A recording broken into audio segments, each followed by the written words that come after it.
test your water system as soon as possible, because it's really hard to get back in here. I didn't think of all this.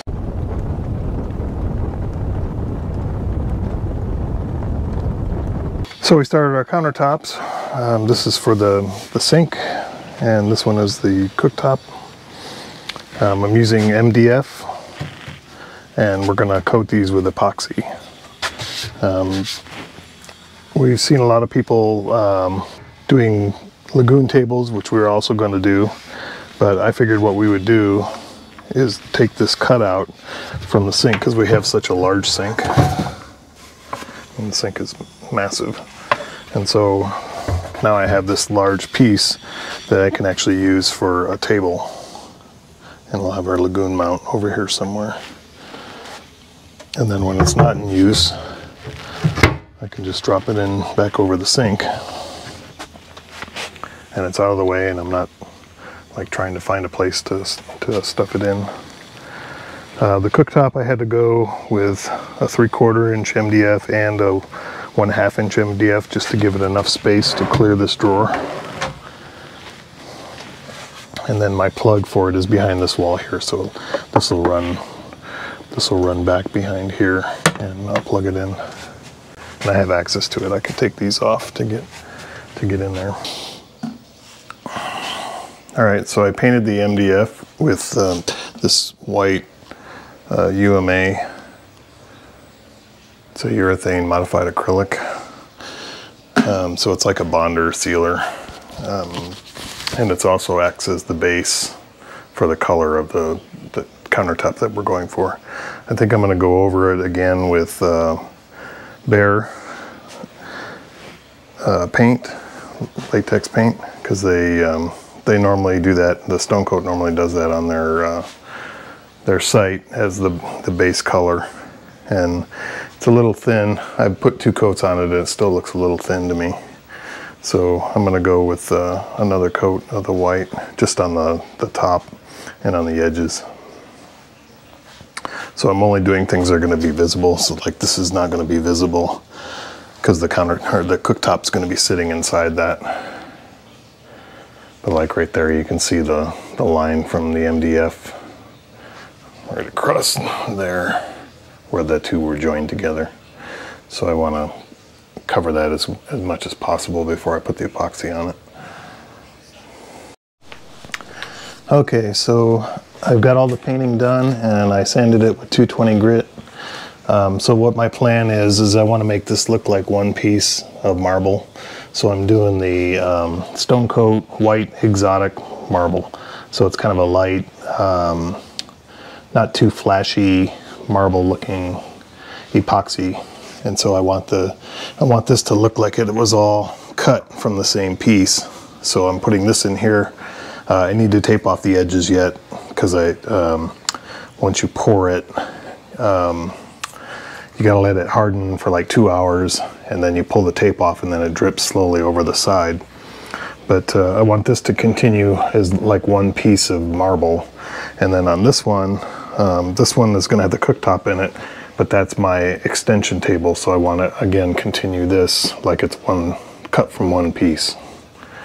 So I'm going to mix up the epoxy. I'm not going to go through the actual instructions and the mixing, because you can look on Stone Coat for that.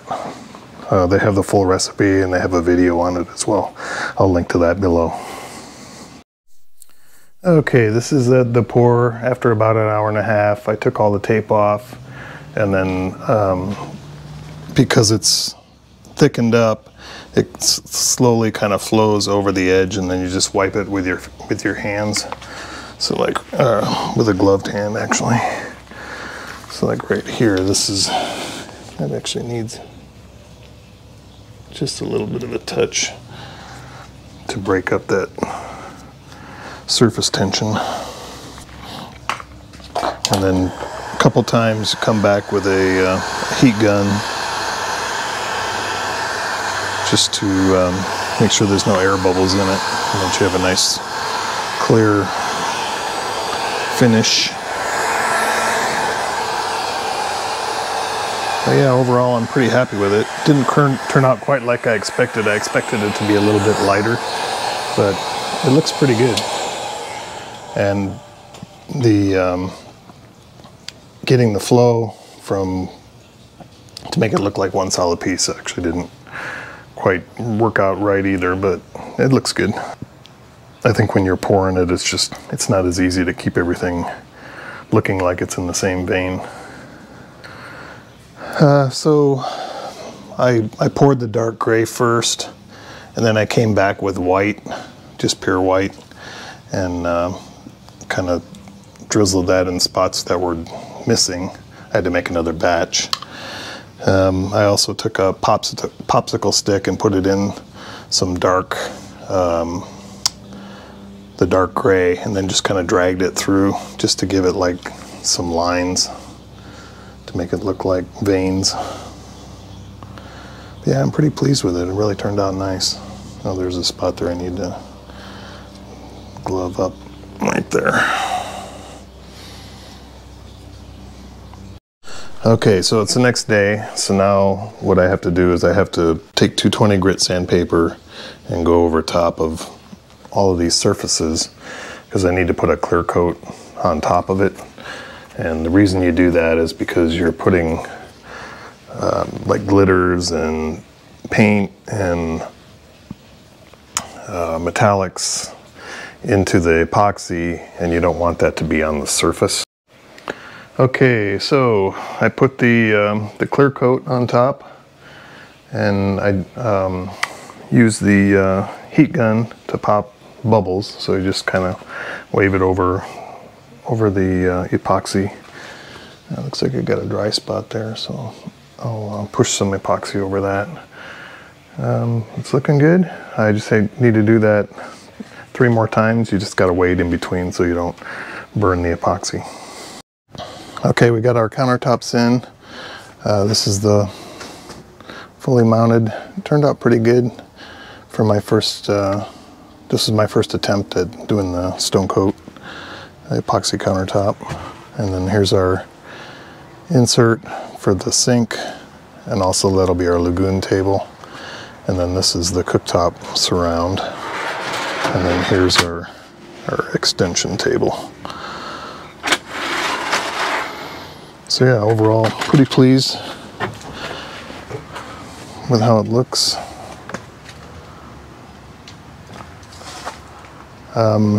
So now I've hooked up the water.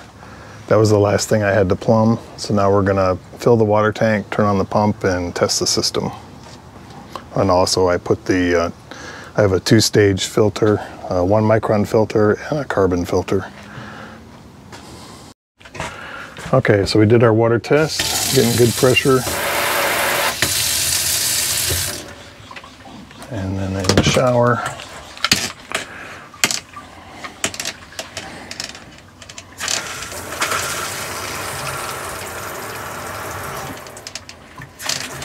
Hot. I haven't turned on the hot water heater yet. So as far as leaks, nothing in the sink area is leaking. I had a leak back here, up underneath this, where it connects into the shower. Back here. Looks like I have a little leak from this part. I'm not too concerned about that. This hot side, or the cold side, was good. And then my first primary leak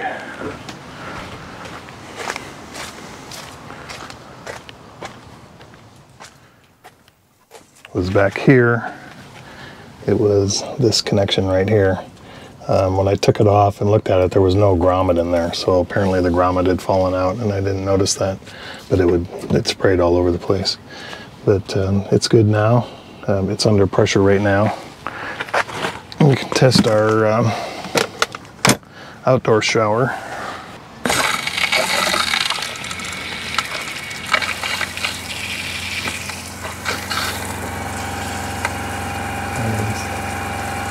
No leaking back here.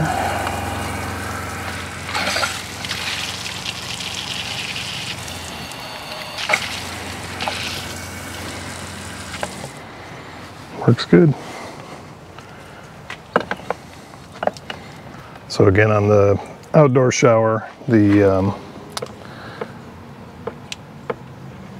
no hot out here. It's just both of them are connected to cold. So one thing that was kind of strange is this connector here is a male connector, and a typical garden hose is a male on this end as well. So I had to make an adapter. I had these from Hose Link, which is a gardening watering system. So I was able to piece these together and make an adapter to that. So I need to look into that and see why. Maybe I ordered the wrong thing, I'm not sure. So I'm gonna let this dry out and then we'll test it again just to be sure that there's nothing leaking back there. And then I'll put my toilet paper towel holder in there, and I believe it needs to be siliconed and then screwed in. So we'll do that. So now I'm testing the hot water heater. I have it hooked up to this timer. I saw 7 Savage do that, and I thought it was a good idea because then you can just turn it on, and then it'll shut off after 20 minutes, which is typically what this takes to heat up the hot water.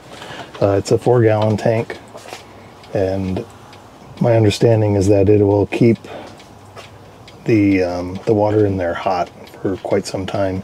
So I think what I'm going to do is let it heat up, and we'll test it, make sure it's hot coming out, and then tomorrow morning I'll come out again and see if it's still hot or at least warm. So here's the current draw of the hot water heater. It's 1500 watts, and it's only going for 20 minutes. So 1500 watts, that's 127 amps divided by 3. So it's going to use 40 amps to heat up if I set that on 20 minutes. Okay, so we're doing some water testing.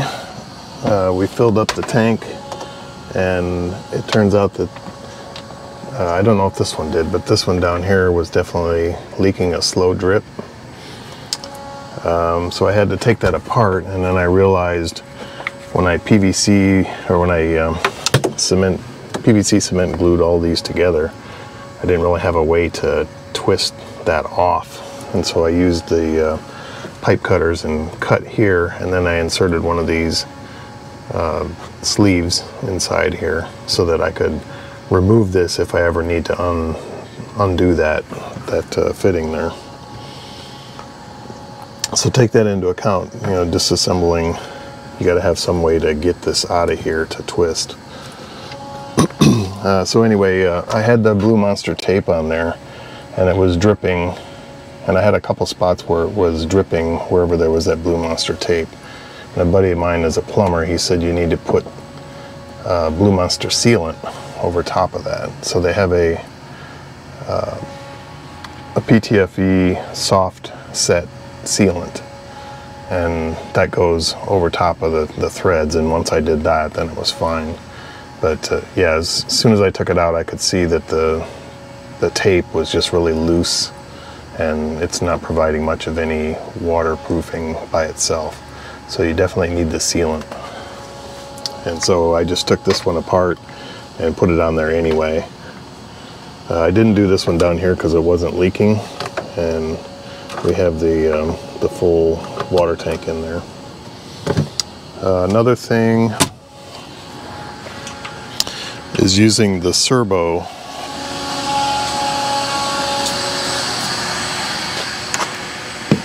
You can't trust this to be up to date. So we filled it to about 80% according to this, and in the tank itself it looked like 90%.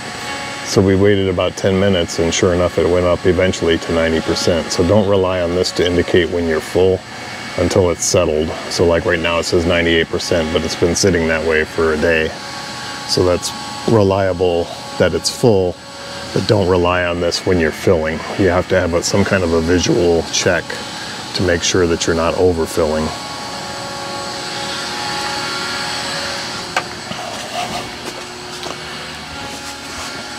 And then the other place where I had leaks was right here going into my water filter.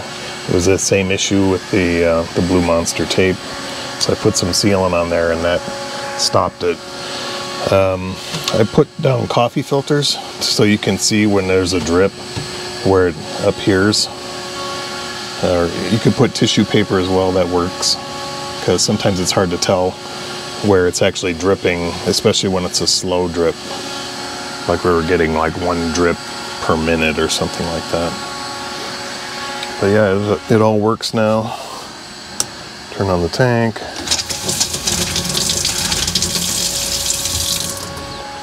So I turned this on for 20 minutes and it was nice and hot to the touch.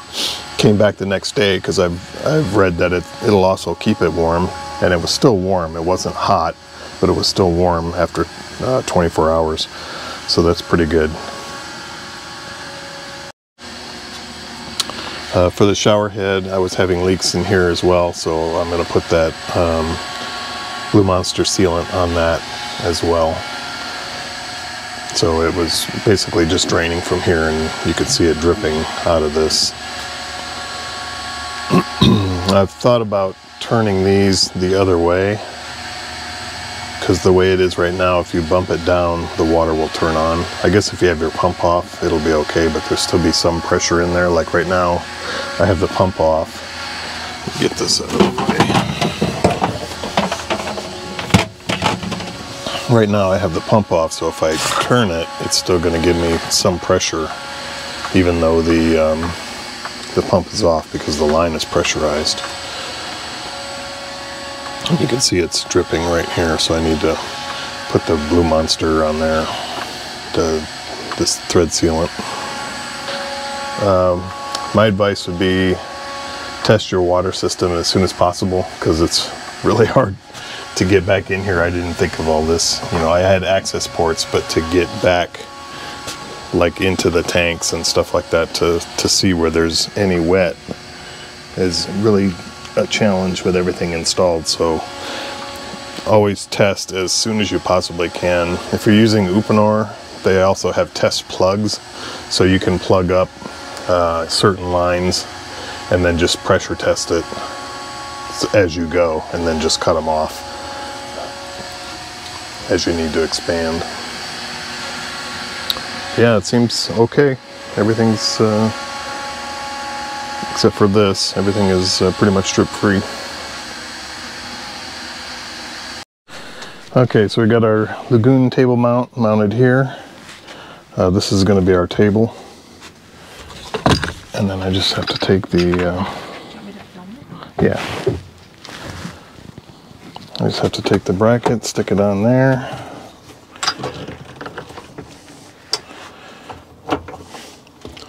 And then we have our Lagoon mount mounted on there that just sits inside the sink.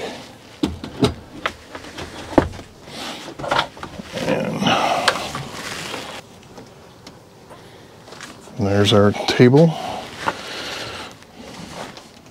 So we can move it as far as that before it hits the side of the cabinet. And so we'll be sitting here eating our dinner. I can also turn it this way so that my wife can use it in her cooking station. So it's a nice U-shaped cooktop area. So I bought a factory second from Lagoon, and I had forgotten that I did that. It's been so long since I ordered this thing. And so I got it, and I was putting it together.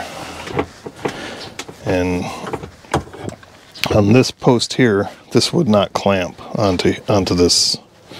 It was just like super, super tight. And I knew that it was cross-threaded, the bolt in here. So I'm trying to wrench it off. And my wife suggested WD-40, and I put some WD-40 on there and slowly was able to work it off. And then I just replaced it. It's just a standard carriage bolt with a 18 thread. So I used a 1.5 18 thread carriage bolt through here, and I used a tap to clean up the threads inside of here. Fortunately I had that. So but yeah, so the factory second doesn't mean that they fixed whatever the problem was. So if you order that, be prepared to do some work. They say they could be just like scratches on the legs, and I opened it up when I first got it and I didn't see any scratches, so I thought, oh, I got lucky. Well, that's what the problem was, is it was all gummed up, the threads. So whenever they installed it, they cross-threaded the handle. So that's it for that. And as you can see, the countertop, it sits real nice in there when it's not in use, and then all we have to stow is this brace here. So we'll probably stow that up here or up in this cabinet, not sure yet.